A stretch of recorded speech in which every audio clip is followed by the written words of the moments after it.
Selamat pagi Bapak Ibu yang kekasih di dalam Tuhan Yesus Kristus. Pagi hari ini saya Eko Wahyu Suryaningsih kembali menyapa dengan kebenaran firman Tuhan yang terdapat dalam Lukas 1 ayat 38. Lukas 1 ayat 38. Aku ini hamba Tuhan dan aku rela melakukan apapun yang dikehendakinya. Amin.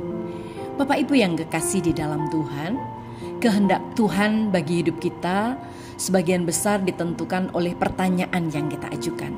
Semakin berani dan jujur pertanyaan kita, maka semakin jauh kita akan bisa melangkah dan mengetahui di dalam kehidupan kita. Tepat sebelum Natal pertama, Maria yang kelak menjadi ibu Yesus harus mengajukan pertanyaan yang sangat berani dan penting kepada dirinya sendiri. Maukah saya menerima kehendak Tuhan untuk saya? Ada banyak kesalahpahaman tentang Maria.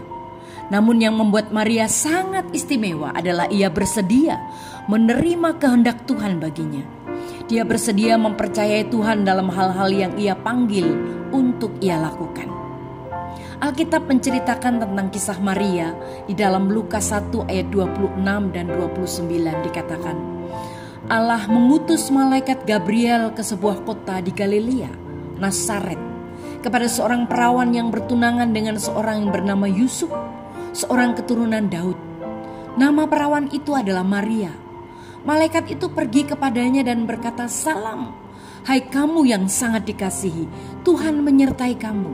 Maria sangat terkejut mendengar perkataannya dan bertanya-tanya, salam apa ini?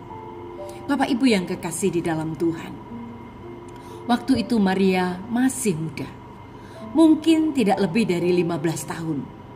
Dan seorang malaikat muncul dan pada dasarnya mengatakan kepadanya, Allah akan segera mengirim seorang juru selamat ke dunia untuk dilahirkan sama seperti semua orang lainnya. Dan kamu akan menjadi ibu dari bayi itu meskipun kamu masih perawan. Dan tanggapan Maria bagaimana? Maria sangat terkejut. Maria ketakutan. Dia tidak tahu harus berbuat apa, harus berkata apa, atau kepada siapa dia harus memberitahukan hal besar ini.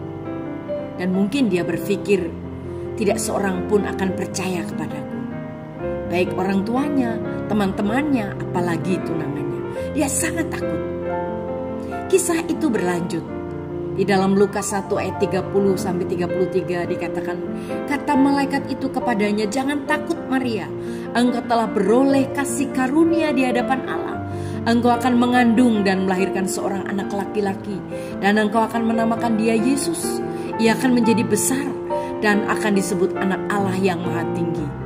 Tuhan Allah akan mengaruniakan kepadanya tahta Daud, bapa leluhurnya, dan ia akan menjadi raja atas keturunan Yakub sampai selama-lamanya. Kerajaannya tidak akan berkesudahan. Ini bukanlah kelahiran biasa, karena ini bukanlah bayi biasa. Anak ini akan menjadi anak Allah, Mesias, sang juru selamat. Dan bagaimana tanggapan Maria akhirnya?